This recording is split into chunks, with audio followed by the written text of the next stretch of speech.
Over the course of your working life, more than £1 million is going to pass through your hands.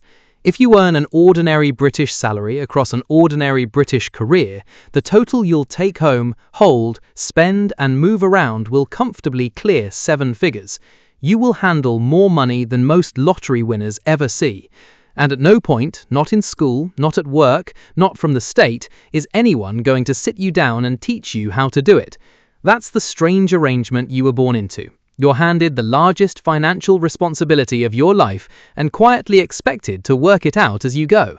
Cars come with a manual. Appliances come with a manual. The £1 million comes with nothing. And here's the thing. You probably will work it out. Most people do.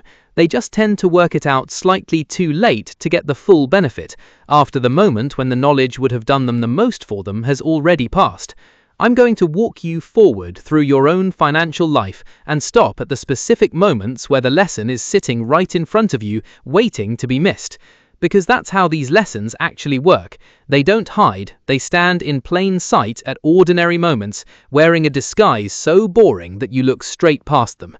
Let's go find the first one. It's a payslip, probably one of your early ones. There's a line on it, near the bottom, for your pension. A small percentage of your pay is quietly disappearing into it every month, matched by a bit from your employer, and you have never once looked at that number properly. Why would you? The system enrolled you automatically. It feels handled. Look closer, because this is the moment. That percentage you were enrolled at is a flaw, not a plan. It was set as the bare minimum to get people started, and if you leave it exactly where it is for the next 20 years, as most people do, you are quietly accepting the smallest possible version of your own future. There are usually 2 dials here, and you've touched neither. The first is how much goes in, nudge your own contribution up, and in a lot of workplaces, your employer increases theirs to match, which is close to the only genuinely free money you'll ever be offered, and most people walk straight past it. The second dial is where the money is actually invested, which sits on a default setting you've never questioned and may never look at your whole working life. The reason all of this matters so much has nothing to do with the size of the number today. It's about what time does to it. Money you put away in your 20s has 40 years to grow on top of itself, and growth stacking on previous growth doesn't add up in a straight line, it curves. A pound invested now can end up worth several times a pound invested in your 40s. The money you can least afford to save early is mathematically the most valuable money you'll ever save. Nobody tells you that when the payslip is small and retirement feels like a rumor, so the line gets ignored, the dials stay untouched, and the single most powerful years of compounding get spent doing nothing. Now move forward a bit. You're at a checkout or a screen, and there's a friendly little option. Split this into installments, add it to the tab, pay it off later. It feels like nothing. It feels like the shop is doing you a favor. This is the second moment, and the disguise here is comfort. An entire industry has been engineered to make borrowing feel weightless. The overdraft that just sits there as a cushion, the card with a limit far above anything you'd consciously choose to owe, the button that turns £800 into 4 painless payments. Every one of these is built so the cost is felt later, in pieces, never all at once when you decide. It works because of a quirk in how your brain handles money. A small, repeating outflow barely registers, while a single large one stings enough to stop you. Split the pain into fragments, and the same total slides past your defenses unnoticed. And the cost is real. Not long ago, when regulators forced banks to state overdraft charges plainly, a lot of people discovered that the cushion they'd leaned on for years carried a rate that would look alarming printed on a credit card. The number hadn't changed, it had just finally been made visible. The lesson standing here is a habit of mind. Learn to translate each friendly monthly payment into its total and its rate. £30 a month sounds like air. £30 a month for 4 years on something that cost £800 is a completely different sentence, and it's the same sentence. The people who build that translation reflex early make quietly better decisions at every checkout for the rest of their lives. Most people build it only after it's cost them a few £1,000s in interest they never really notice leaving. Keep going. A few years pass and something good happens. You get a pay rise, a proper one. And here is a moment that looks nothing like a warning because it feels like winning. Watch what happens over the next 6 months because this is where the lesson hides. The rise arrives and slowly your spending rises to meet it. The nicer place, the better car, the subscriptions you stop cancelling, the habit of not checking the bill because you can afford it now. None of it feels like a decision, that's the point. Each upgrade is small and reasonable on its own, and you never sit down and consciously choose to spend the whole raise. You just stop noticing the individual choices. Your income went up, and your sense of comfort went up with it, but the gap between what you earn and what you keep didn't move at all. There's a name for the machinery behind this. You adapt to whatever you have. The raise that felt life-changing in month 1 is simply your new normal by month 6, and you're running to stay in the same place. It can go on forever. Someone earning 3 times what they earned a decade ago can feel every bit as stretched because each increase got swallowed by a higher baseline. The thing sitting in front of you at this moment is a choice about what a pay rise is for. 2 people on identical salaries can end up in completely different places based only on that gap between earning and keeping. Let every rise raise your standard of living and you build a lifestyle.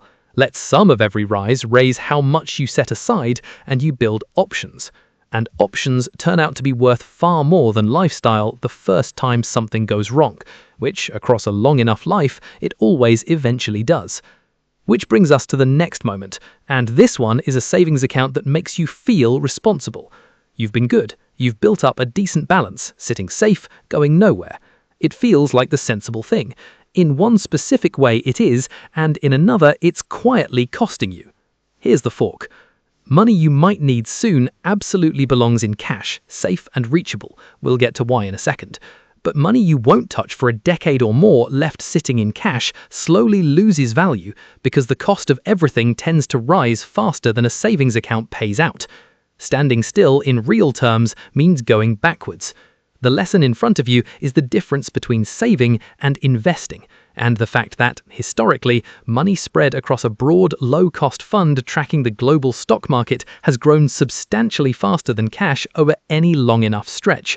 The catch, and it's a real one, is that it doesn't move in a straight line. Some years it falls and tests your nerve. That volatility is exactly why it's only ever for money you won't need soon and never for the buffer. This isn't a promise you'll get rich, and I want to be honest about that because plenty of people online will tell you otherwise. It's a probability. Over long horizons, sensibly invested money has reliably beaten cash, and the version of you who understands that early gets decades more of the advantage than the version who works it out at 55. Now, the safe buffer we just set aside, watch what it does at the next moment because this is the one nobody finds boring after it happens to them. Something breaks. The boiler, the car, a sudden gap between jobs. A genuinely large share of British adults couldn't cover a few £100s of unexpected cost without borrowing or falling behind, not because they're careless, but because nothing ever put the buffer aside. There's no automatic enrollment for the rainy day. The lesson here is almost embarrassingly dull right up till the moment it isn't. A modest emergency fund, a few months of essentials in cash, doing nothing exciting, changes your entire reality out of proportion to its size. It's the difference between a broken boiler being an irritation and a broken boiler being the thing that pushes you onto a credit card, which carries a balance, which charges interest, which eats the money you'd have used to build the buffer in the first place. That's the trap. Without a cushion, a single bad event doesn't stay a single event. It spills into your borrowing, then into next month, then into the month after, and quietly becomes permanent. A cushion turns a one-off problem into a shrug. The absence of one turns it into a 2-year hole. And the reason people skip it is precisely that. It looks like the least productive thing money can do. Cash sitting still, earning almost nothing, feeling like dead weight. Right up until the day it becomes the most important money you own. Further on now, and here's a moment you'll only recognize if you're paying attention. A colleague leaves. They go somewhere else for a job that looks a lot like the one they were doing next to you, and they come back, or you hear later, that their pay jumped by an amount your annual rises never came close to. That's the moment. That's the lesson standing right there. The biggest single leaps in most people's income don't come from staying loyal and waiting for a rise. They come from moving, from taking your skills somewhere that pays a fresh market rate, rather than a rate anchored to whatever you happened to accept years ago. The reason the gap opens is almost mechanical. Your annual rise is usually calculated as a small percentage on top of your existing pay, so it compounds slowly off an old low starting point, while the outside market resets to whatever the job is worth right now. Stay long enough without checking and you can end up paid noticeably less than a newcomer doing your exact job, because your salary has quietly become a fossil of a negotiation nobody ever revisited. The market moved. You didn't move with it, because moving felt disloyal and asking felt greedy. Earning more is a skill, and knowing what you're worth is just information, and both are things you're gently discouraged from ever looking at directly. One more moment, and it's the quietest of all, because it's a moment that never happens. You get older, you take on responsibilities, other people start depending on the money you bring in, and you never once think about what happens if you suddenly can't bring it in. You'll insure your phone, you'll insure your car. Your ability to earn, which is worth more over a lifetime than any savings pot you're likely to build, you'll leave completely uninsured, because nobody puts a friendly button at the checkout offering to protect your income. This lesson has no dramatic moment attached to it until the day it does, and by then it's too late to buy the protection you needed. It isn't that everyone needs every policy going, it's that your income stopping is a real insurable risk, and quietly betting it can't happen to you is a bet most people would never place on purpose if they saw it clearly. Now, step back and look at the whole walk you just took, because there's one thing running underneath every single one of those moments. You could have learned each of these lessons years earlier from someone who already knew, a colleague, a friend, a parent. The reason you probably didn't is that all of it lives behind a curtain. Money is the one thing Brits will do almost anything to avoid discussing. Surveys find people would rather talk about their weight, their relationships, or their politics than say what they earn. Some won't even tell their own partner. And because financial knowledge travels by people comparing notes, that silence means it barely travels at all.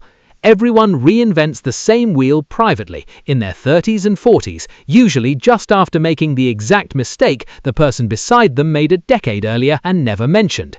That's the real reason these lessons arrive late. Not because they're hard, because they're kept quiet. Every one of them was standing in plain sight at an ordinary moment wearing that boring disguise, and the culture around you agreed not to point at it. So here's what I'd leave you with. You don't have to live every one of these to learn it. That's the whole point of walking through them in advance. You get to borrow the conclusion without paying for the mistake. None of it makes you rich. What it does is shift the odds. It makes the good outcomes a bit more likely and the bad ones a lot less severe. And over a life measured in decades, that quiet edge is the entire difference between ending up with options and ending up with regrets. Not through one dramatic decision, through 1,000 ordinary moments handled slightly better than you were ever taught to handle them. And the fastest way to start is almost too simple. Pick the one moment from this video that landed closest to home, and this week, break the silence about it with one person, a partner, a friend, someone at work. That single conversation is exactly how these lessons are supposed to move between people, and it's how you learn at 30 what most people don't figure out until far too late to use it well. If you want to keep taking money apart like this, the moments, the mechanisms, the quiet things nobody explains until they're expensive, then subscribe, because pulling this stuff into the open is the entire reason this channel exists. I'll see you at the next moment.